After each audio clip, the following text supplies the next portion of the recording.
This is the Polar Vantage M3 GPS sports watch. I've had it for about 100 days now, and the M3 has sleep and recovery tracking, mapping, heart rate tracking, over 150 sports profiles, and comparing it to the previous Vantage M2, it's pretty much night and day difference due to the M3's extremely bright 1.28-inch AMOLED touchscreen display. And the price? $400.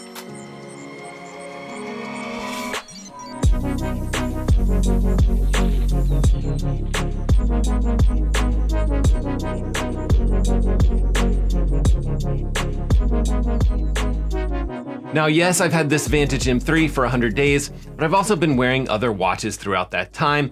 I often wear a Garmin watch or an Apple Watch or some variety of different watches that I'm testing. I'm almost always wearing two watches at the same time so that I can compare and review more watches in a shorter amount of time. And I think if you're paying close attention here, you're gonna quickly realize that this review is in no way sponsored by Polar.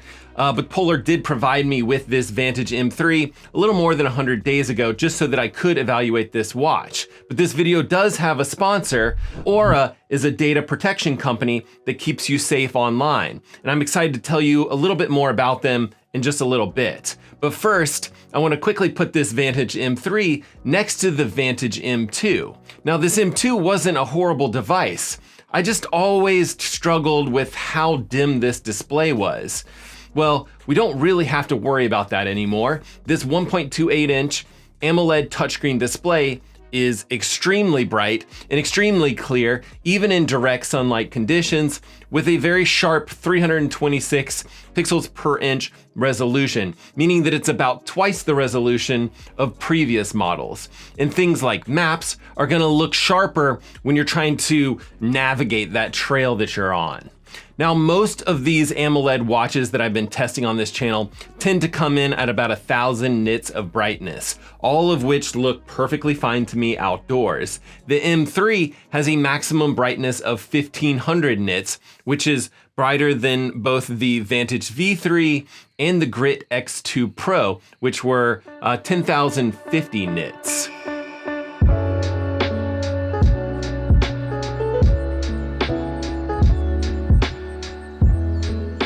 And looking closer at the design of this watch, personally, I love how Polar adds a lot of texture to the stainless steel bezel of these watches. The buttons also have a little bit of texture.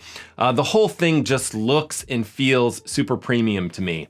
And that's Gorilla Glass over the display, so it should be resistant to scratches from car keys and stuff like that. But it's definitely not indestructible by any means. That being said, I've been using this for a while now, and I don't actually see any scratches or any issues with the display. I'll pop up some macro lens shots here with like really close looks so that you guys can kind of judge for yourself how it's holding up. But the watch band has this double buckle piece to it, and two watch band keepers or fixed loops, whatever you want to call it, just to secure everything in place. It's a nice watch band. And then there's 32 gigs of storage on this device for storing your previous training history and, of course, all of that mapping data. The device comes with Europe and North America topographical maps pre-installed. So after that, you really only end up with about 31 gigs of storage available, just so you can actually download more detailed maps if that's something that you need. And then the Vantage M3 doesn't have onboard music. So you can control music that's on your smartphone from the watch, but you can't actually connect the watch to Bluetooth headphones directly and play music that's stored on the watch like you can with some other brands. And then the Vantage M3 has multi-band GPS, but before we dig into that new technology and how accurate the GPS is on the Vantage M3, I want to talk to you guys a little bit about Aura. You see, a few months ago, there was this major data breach that compromised 2.9 billion records. This was stuff like full names, addresses, dates of birth, phone numbers, maybe most worrisome, social security numbers. So that was pretty scary. But in addition to that, my wife and I have been pretty sure that our information was being sold over and over and over again through data brokerage firms. Luckily for us, we're actually trying Aura, which is the sponsor of today's video, which will actively search the web for your personal information that are on these data brokerage sites and remove it. Here, check this out. I just got this email from giantpartners.com, who I assume is a data brokerage firm that's been selling my contact information. And Aura has actually emailed them on my behalf, asking for me to be removed from their lists. So that's freaking fantastic. But what's wild here is that Aura does a lot more. Aura will also monitor your credit and provide critical alerts to you through their very useful smartphone application, the same app that will block spam calls and spam emails. So that's super helpful. But yet again, Aura still does more.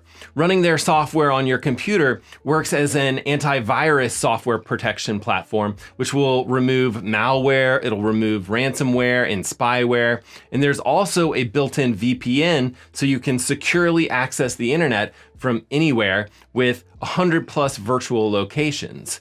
But one thing that I love here is that Aura also has a family plan. So both my wife and I can use all of these features, but we also have 3 kids, and with the Aura app, you can have this parental control suite of tools where you can block harmful content for your kids and harmful websites. But you can also manage how much time your kids spend online or flat out pause the internet on your child's device, which sadly, it's a feature that I need to use more often than I'm proud to say here.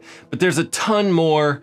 Aura is a very full-featured suite of protective tools with an individual plan, a couples plan, or a family plan option. So check it out for yourself and stop leaving yourself vulnerable to data breaches. Check out the link in the description or go to aura.com/mlegrand to get a 14-day free trial and see if any of your data has been exposed.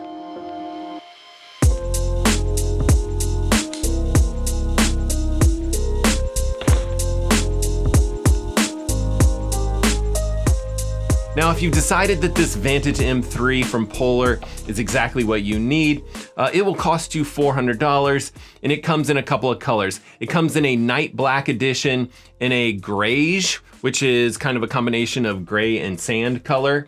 In the box, you'll find the watch itself, a second 22mm silicone watch band in a smaller size, the charging cable. Polar actually calls this series of chargers their Polar Charger 2.0, and then there's some documentation in here. Now, of course, getting any Polar device includes access to their very popular Polar Flow application, which is both a smartphone application and a browser application. I actually think that most people use it to track their training and analyze their workouts, and I think that most people really, really enjoy this after they've been using it for a while.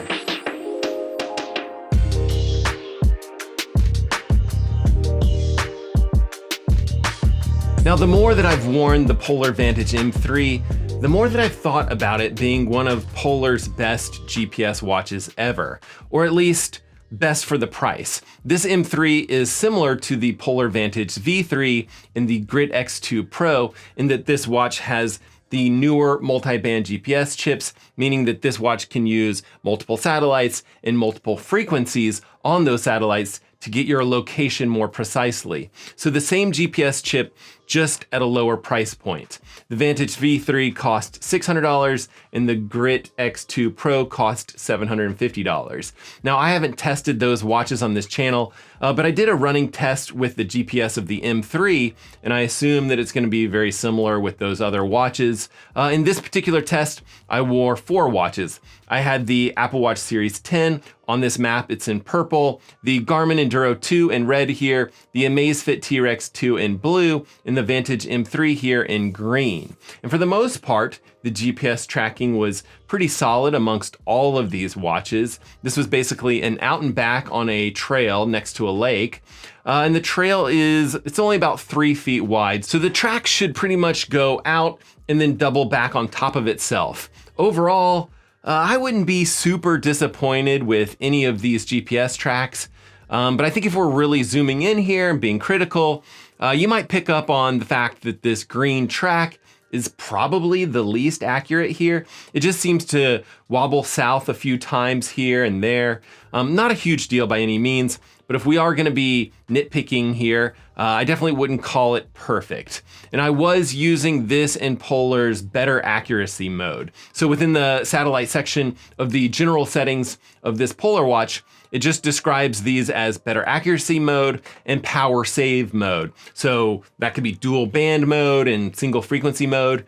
Better accuracy will also take readings every second, whereas the power save mode will only take readings once every 2 minutes. And then in each activity settings, you can actually customize those just a little bit here. But fewer GPS readings means longer battery life. So power save mode can go up to about 70 hours. So maybe that's the mode for a multi-day hike. But even the regular better accuracy mode will get around 30 hours of battery life, which is plenty long enough for a full Ironman triathlon and a lot of the ultra distance races that are out there. For a lot of you guys that are doing 100 milers, you should be able to make it here. But when using this, I did notice that the display wasn't staying on during activities, at least the way I had things set up. And I'm pretty sure that that's how Polar is actually estimating these long battery life numbers.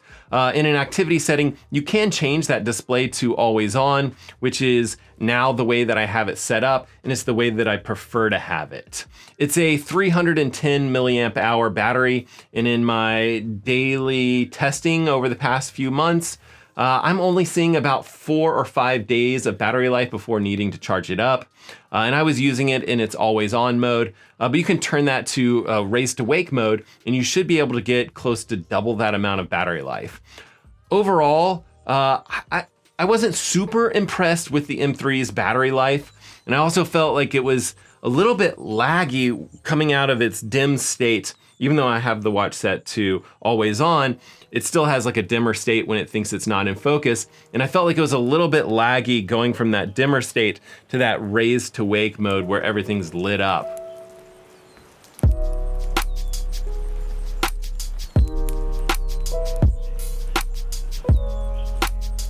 Flipping this watch over, you'll see Polar's 4th generation optical heart rate sensor. Polar actually calls this their Elixir heart rate sensor. It's the same sensor used on the Vantage V3 and the Grit X2 Pro. And then looking at some heart rate data here, we're looking at the Vantage M3 in green, then the Amazfit T-Rex 3 in blue, the Garmin Enduro connected to a chest strap ECG style heart rate monitor in red. So definitely kind of consider the red line here to be basically our golden standard, if you will. But I've been noticing that when running with this watch, it seems to consistently struggle to find and lock onto my heart rate for at least the first mile or two before settling down and then becoming pretty accurate after that. But this watch can also perform an ECG reading by keeping one finger on the top left button and running this ECG test or an electrocardiogram reading, meaning that it is actually using electrical signals throughout your body to give you a much more accurate heart rate average, or to detect your HRV or the variability between heartbeats in milliseconds. But while this watch can perform an ECG, it can't use that ECG to help diagnose something like AFib, which some watches, like the Apple Watch or even some Garmin watches, can do.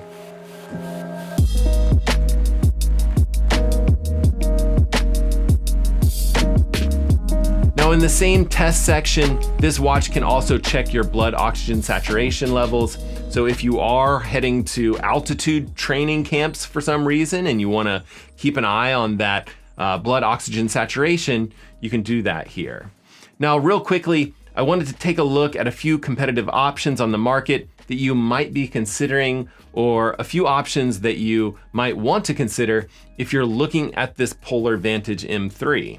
First up is the Suunto Race S, which is a fantastic option, probably one of the more comparable watches within this group. It has mapping, for example, it has dual band GPS, it has a similar battery life, and the price is actually $50 less at $349. Also at $50 less is the Coros Pace Pro that was just announced a few weeks ago now, which again has a very, very similar feature set. It's got maps, it's got dual band GPS, it's got heart rate tracking, of course, and a similar 1.3-inch AMOLED touchscreen display. And all three of these watches are super similar, in fact. For me personally, I think that at this point I would probably prefer the Pace Pro, and then maybe the Suunto Race S, and then after that probably the M3 watch. If you are wondering how I would rank these three watches, on the Garmin side, I think that the Garmin Forerunner 265 is probably the most comparable at $400. The 265 has breadcrumb navigation, but it does not have true mapping like the Vantage M3. Other than that, the 265 is a very complete and a very full-featured device from Garmin to consider. Garmin also makes the Venue 3 and the Venue 3S, which both cost around $450 and is a very versatile watch. In addition to a bright AMOLED display, it also has a speaker and a microphone, which does make it a little bit of a smarter watch, if you will. Just being able to access your smartphone assistant, and for example, being able to reply to text messages through that virtual smartphone assistant. And then Garmin also makes a very, very similar Vivo Active 5 for $300, which I can't really show just because I don't actually own that watch. But it's another watch that has a lot of similar features to this Polar M3. Now, when comparing any of these, one of the biggest things to keep in mind would be the general ecosystem surrounding any of these products. They each have their own smartphone application, their own training analytics tools, so that you can really dive deep into your particular run or your recovery metrics for that particular day. And people tend to really love all the details that you can get out of the Polar Flow application. There's also software on the device, and Polar is just recently, like really recently, as in the end of last week, they've come up with their 3.0 operating system, which is currently on the Vantage V3 and the Grit X2 Pro. That software update has points of interest on maps, amongst other things. Sadly, they've delayed that particular software version for the Polar Vantage M3. I'm not exactly sure why. It seems to me like Polar has gone out of their way to set these watches up, these three particular watches, in order for them to all be capable of running the same software. And yet here we are with a slight delay in getting that particular software on the M3. So I'm not exactly sure what's going on there, but Polar has said that they are going to have that version 3 software for the M3 sometime in the second quarter of this year. But overall, I've been super impressed with the Vantage M3 over the past 100 days or so of testing it. I think I'm most impressed with how Polar is really dropping all of their very best tech onto this more affordable offering. And this is how I'd always hoped sports tech companies would operate. Put as much software features as the hardware will allow, and then differentiate their products based on the actual hardware, not the software. And hopefully Garmin is listening. But the Vantage M3 is a watch that I think will do very well for Polar. In a lot of ways, I think it's Polar's best watch, or it's definitely the best value watch that Polar has ever offered. But what do you guys think? Have any of you guys tried this watch yet? Is it something that you would consider, or are you impressed with all that you get from Polar with the Vantage M3?